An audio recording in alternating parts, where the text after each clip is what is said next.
আন্দোলন হচ্ছে সে আন্দোলনগুলো বিভিন্ন সেক্টরে হচ্ছে, সে আন্দোলনগুলোকে দমিয়ে দেওয়া বা বাধাগ্রস্ত করা সেগুলো বাংলাদেশ জাতীয়তাবাদী ছাত্রদলের কাজ নয়। এবং যারা করছেন বা আপনি যাদের কথা বলেছেন তারা সরকারের যেহেতু খুবই স্টেক হোল্ডার, তাদেরকে সরকার স্পেস দিচ্ছে বা তারাও সেই স্পেসটুকু অন্যায়ভাবে নিচ্ছে, সুতরাং এটি তাদের এখতিয়ার বলে আমরা মনে করছি। মানুষ দাবি করতে পারে, এটি গণতান্ত্রিক অধিকার, আমরা এই অধিকারকে স্বাগত জানাচ্ছি। কিন্তু একই সাথে আমরা দেখছি এই অন্তর্বর্তীকালীন সরকারকে এক ধরনের বিপদে ফেলার জন্য বা ষড়যন্ত্রের অংশ হিসাবে পরাজিত প্যাসিস্ট শক্তিরা বিভিন্ন সময় আন্দোলনে ইন্ধন জুগিয়েছে, এরকম অনেকে গ্রেপ্তারও হয়েছে। এখন আপনি যেটি বললেন সেটি হচ্ছে, দেখুন এই অন্তর্বর্তীকালীন সরকার একটি নির্দিষ্ট ম্যান্ডেটে চলছে এবং এই বৈষম্যবিরোধী ছাত্র আন্দোলনের নেতৃবৃন্দ এবং হচ্ছে নাগরিক কমিটি, ওনারা এই অন্তর্বর্তীকালীন সরকারের স্টেক হোল্ডার, এটি সব মানুষ মনে করছে।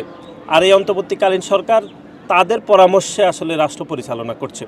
সুতরাং বাংলাদেশ জাতীয়তাবাদী ছাত্রদলের যে দায়িত্ব সেটি হচ্ছে সাধারণ শিক্ষার্থীদের অধিকারের জন্য কাজ করা, এই দেশের স্বাধীনতা সার্বভৌমত্ব রক্ষা করা, দেশের মালিকানা মানুষের হাতে ফিরে দেওয়ার যে আন্দোলন, আমরা সেগুলোর মধ্যেই রয়েছি। আমরা মনে করছি এগুলো আসলে আমাদের কাজের এলিমেন্ট। কিন্তু আপনি যেরকম হচ্ছে আন্দোলন হচ্ছে, সে আন্দোলনগুলো বিভিন্ন সেক্টরে হচ্ছে, সে আন্দোলনগুলোকে দমিয়ে দেওয়া বা বাধাগ্রস্ত করা সেগুলো বাংলাদেশ জাতীয়তাবাদী ছাত্রদলের কাজ নয়। এবং যারা করছেন বা আপনি যাদের কথা বলেছেন তারা সরকারের যেহেতু খুবই স্টেক হোল্ডার, তাদেরকে সরকার স্পেস দিচ্ছে বা তারাও সেই স্পেসটুকু অন্যায়ভাবে নিচ্ছে, সুতরাং এটি তাদের এখতিয়ার বলে আমরা মনে করছি। আমাদের জুলাই এবং আগস্টের গণঅভ্যুত্থানে অংশগ্রহণের যে উপাদানগুলো ছিল, আমরা কেন আসলে অংশগ্রহণ করেছিলাম, সেটা হচ্ছে আওয়ামী লীগ রেজিমের পরিবর্তন করা। যে আওয়ামী লীগ যে 15.5 বছর ধরে দুঃশাসন অপশাসন তৈরি করেছে, সেই ব্যবস্থাকে বিলুপ্ত করার জন্য আমরা পয়েন্ট অফ এগ্রিমেন্টে করে আমরা আন্দোলন করেছিলাম। এটি যেরকম সত্য, একই সাথে এখন 5 আগস্ট ছাত্র জনতার গণঅভ্যুত্থান সফল হয়েছে। আমরা 2014 সালের একটি বিনা ভোটের নির্বাচন, 18 সালে নিশিরাতের নির্বাচন এবং 2024 সালের আমি ডামি নির্বাচনে তরুণরা ভোট দিতে পারেনি, জনগণ তাদের মতামত দিতে পারেনি, জনগণকে উপেক্ষিত করা হয়েছে। সেজন্য প্রত্যেকটি মানুষ এই আন্দোলনে অংশগ্রহণ করেছে, প্রত্যেকটি ধরন। আপনি যদি দেখেন তাহলে আপনি দেখবেন অধ্যাপক সলিমুল্লাহ খান এই আন্দোলনে অংশগ্রহণ করেছেন। একই সাথে আপনি দেখেন ঢাকা বিশ্ববিদ্যালয়ের একজন নারী অধ্যাপক, তিনিও অংশগ্রহণ করেছেন।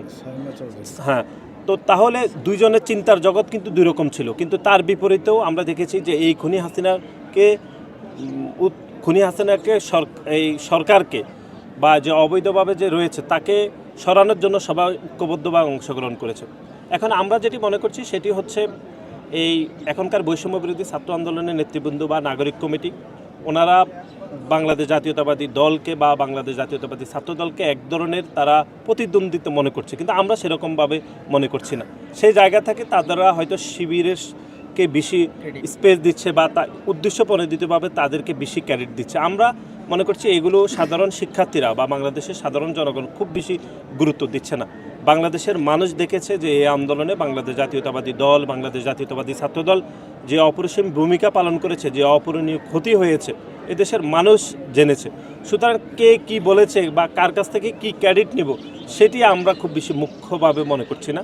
আমরা মনে করছি সবচেয়ে ক্ষতিগ্রস্ত ছাত্র সংগঠন হিসাবে বাংলাদেশ জাতীয়তাবাদী ছাত্রদল মনে করে যে প্ল্যাটফর্মকে রেখে আমরা পয়েন্ট অফ এগ্রিমেন্ট করে এই জুলাই আগস্টে আমরা গণঅভ্যুত্থানে অংশগ্রহণ করেছি, সেটিও প্রাথমিকভাবে সফল হয়েছে। এখন একটি জনগণের সরকার প্রতিষ্ঠা হওয়া এখন সময়ের দাবি। সেই জনগণের সরকার প্রতিষ্ঠা হওয়ার জন্য ইতিমধ্যে অন্তর্বর্তীকালীন সরকার বিভিন্ন কাজ করেছে, আমরা সেগুলো কাজকে স্বাগত জানাচ্ছি এবং দ্রুত সময়ের মধ্যে একটি জনগণের সরকার যেন প্রতিষ্ঠা হয় সে দাবি রাখছে।